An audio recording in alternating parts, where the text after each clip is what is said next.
जय श्री राम दोस्तों। टेलीविज़न पर रामानंद सागर जी की जो रामायण सीरियल देखी है उसमें हमने देखा है राम जी ने कैसे लक्ष्मण जी का त्याग किया, लक्ष्मण जी ने कैसे जल समाधि ली। इसके बाद राम जी ने भी जल समाधि लेने का निर्णय किया। राम जी के साथ उनके भक्त भी सरयू नदी में जल समाधि लेकर मोक्ष प्राप्त करने का अवसर प्राप्त हुआ। रामायण में हमने यहीं तक देखा है, इस बारे में इसके बाद क्या हुआ इस पर अधिक बातें भी नहीं होती। रामायण के बाद अयोध्या का क्या हुआ, लवकुश के बाद अयोध्या में सूर्यवंशियों की वंशावली कैसी और कहां तक आगे बढ़ी, राम जी का कौन सा वंशज था जिसने महाभारत के युद्ध में कौरवों की सेना का साथ दिया, क्या वर्तमान में राम जी का कोई वंशज अस्तित्व में है, यह सब सवाल आज हम से इस वीडियो में शेयर करने वाले हैं। और अगर ऐसे ही जानकारी आप चाहते हैं तो हमें प्रेरित करें और हमारे चैनल को ज़रूर सब्सक्राइब करें। राम जी की वंशावली कैसे आगे बढ़ी, इससे पहले हमें यह जानना जरूरी है राम जी के पूर्वज कौन थे। इसके लिए सबसे पहले आज हम आप सभी को राम जी के वंशजों के मुलाकात कराना चाहते हैं। ब्रह्मा जी के 10 पुत्रों में से एक थे मारीची। मारीची के पुत्र हुए कश्यप, कश्यप के पुत्र हुए विवस्वान, जिनका दूसरा नाम सूर्य भी है। दोस्तों, यही कारण है कि राम जी के वंशजों को सूर्यवंशी कहा जाता है। विवस्वान के पुत्र हुए विवस्वान मनु, विवस्वान मनु के पुत्र हुए इक्ष्वाकु। इसीलिए इक्ष्वाकु सूर्यवंश के पहले राजा माने जाते हैं। इसी कारण इस वंश को आगे से इक्ष्वाकु वंश भी कहा जाने लगा। इक्ष्वाकु के पुत्र हुए कुशी, कुशी के पुत्र हुए वीकुशी, वीकुशी के पुत्र हुए बाण। इस तरह वंशावली बढ़ते बढ़ते महाराज भगीरथ तक पहुंची। भगीरथ जी वही हैं जिन्होंने अपने तपोबल से माँ गंगा को पृथ्वी पर उतारा। इसके बाद भगीरथ जी के पुत्र हुए और उनके पुत्र हुए इक्ष्वाकु। इक्ष्वाकु वंश के महाप्रतापी और महाराजा हुए राजा रघु। इसीलिए रघु जी के शौर्य और प्रताप से वंश आगे चला तो इस कुल का नाम रघुकुल जाना जाने लगा। इसके बाद अज के पुत्र हुए दशरथ, दशरथ के पुत्र हुए श्री राम जी, लक्ष्मण जी, भरत जी, शत्रुघ्न जी। क्योंकि भगवान श्री राम जी सभी भाइयों में सबसे बड़े थे, इसीलिए राजा बने। यहाँ मैं आपको बता देती हूँ कि राम जी कितने नंबर के राजा थे। इतिहासकारों में कई मतभेद हैं। कोई मरीची से यह गिनना शुरू करते हैं तो कई लोग इक्ष्वाकु से इस वंश को गिनते हैं। इक्ष्वाकु को प्रथम राजा माना जाता है। इसीलिए कहा जाता है भगवान श्री राम जी सूर्य वंशों में 63वें क्रम के राजा थे। इसके बाद हम सभी को पता है भगवान श्री राम जी के 2 पुत्र हुए लवकुश। आगे बढ़ने से पहले हम बता देते हैं कि पुराणों में भरत, लक्ष्मण और शत्रुघ्न जी के भी 2 पुत्रों का नाम मिलता है।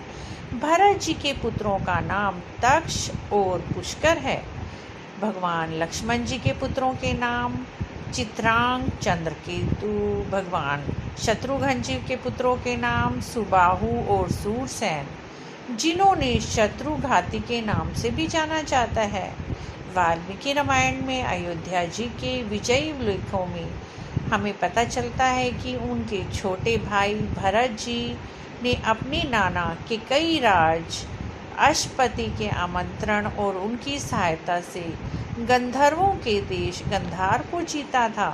भरत जी ने अपने दोनों पुत्रों को वहां का शासक नियुक्त कर दिया।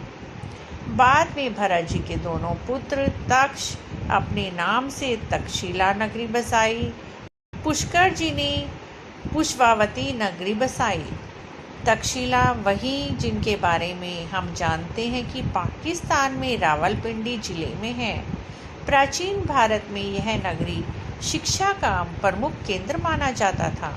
यहाँ के प्रोफेसर की सूची में एक प्रोफेसर का नाम चाणक्य भी आता है। इस नगरी में भरत जी के पुत्र दक्ष ने राज किया। भरत के दूसरे पुत्र पुष्कर जी की बसाई हुई नगरी पुष्करवती, जिसको आज हम पेशावर के नाम से जानते हैं। लक्ष्मण जी के पुत्र चित्रगंध को अंगद के नाम से भी जाना जाता है। उन्होंने कारूपत का राज संभाला, जो आज हिमाचल प्रदेश में है।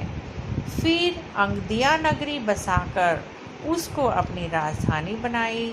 लक्ष्मण जी के पुत्र चंद्रकेतु ने मलदेश का राज संभाला, जो आज गोरखपुर के आसपास है।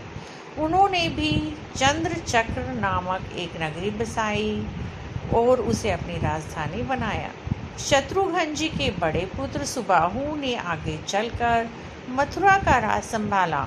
राम जी के जाने के बाद हिंदू धर्म के जो 4 युग बताए गए हैं, उनमें से त्रेता युग की समाप्ति हो गई। राम जी के जाते ही द्वापर युग शुरू हो गया। भगवान श्री राम जी के पृथ्वी छोड़ने से पहले लव को उत्तर कौशल का राज्य दिया गया, कुश को दक्षिण कौशल का राज्य दिया गया। इतिहासकारों में यह मिलता है कि लव ने लवपुरी नगरी की स्थापना की, जो कि वर्तमान में पाकिस्तान का लाहौर शहर है। यहाँ आज भी एक किले में लव का मंदिर बना हुआ है। फिर लव के वंशज गुजरात चले गए और मेवाड़ के राजस्थान में आकर बस गए। इन्होंने सिसोदिया वंश की स्थापना की। मेवाड़ का राज प्रतीक सूर्य है। लव से राघव राजपूतों का जन्म हुआ। दूसरी ओर कुश ने कुशावती नगरी की स्थापना की, जो छत्तीसगढ़ राज्य के बिलासपुर जिले में है। कुश ने अपना राज्य पूर्व की तरफ भी फैलाया। उसके बाद एक नागवंश कन्या के साथ विवाह भी किया। ऐसा माना जाता है कि थाईलैंड के राजा उसी नागवंश के वंशज हैं। शायद इन्हीं कुछ कारणों से आज भी थाईलैंड के राजा को राम की उपाधि देने की प्रथा है। कुश से कुशावाहा यानी कछवा राजपूतों का वंश चला। कुश जी की मृत्यु दुर्जय नामक एक असुर से युद्ध करते हुए हुई।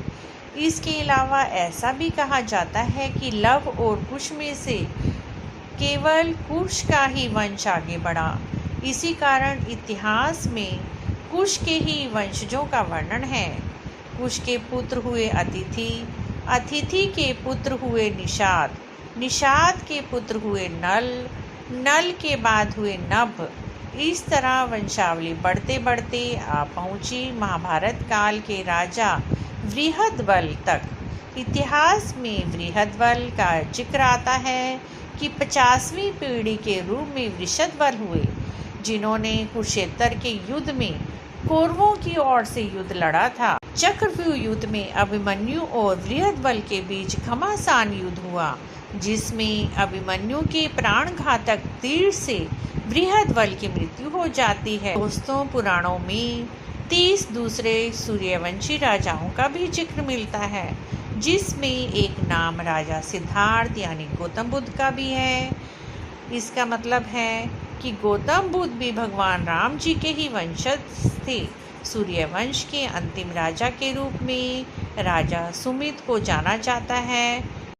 दोस्तों, जब राम मंदिर केस की सुनवाई के दौरान राम के वंशजों को लेकर चर्चा ने जोर पकड़ा, तब उसी समय जयपुर के राज परिवारों में से दिया कुमारी जी आगे आई। उन्होंने कुछ सबूत पेश किए, जिसमें उन्होंने साबित किया कि वो राम की एक वंशज हैं। इस प्रकार मित्रों, भगवान श्री राम जी के वंशजों की जानकारी जो हमने कुछ इकट्ठा की थी, वह आज आपके साथ शेयर की है। अगर आपको भी यह जानकारी अच्छी लगी है तो आप भी यह जानकारी अपने मित्रों के साथ ज़रूर साझा करें। अगर यह जानकारी इकट्ठा करने में हमारी मेहनत आपको अच्छी लगी है तो प्लीज़ एक लाइक, कमेंट और सब्सक्राइब चैनल को ज़रूर करें।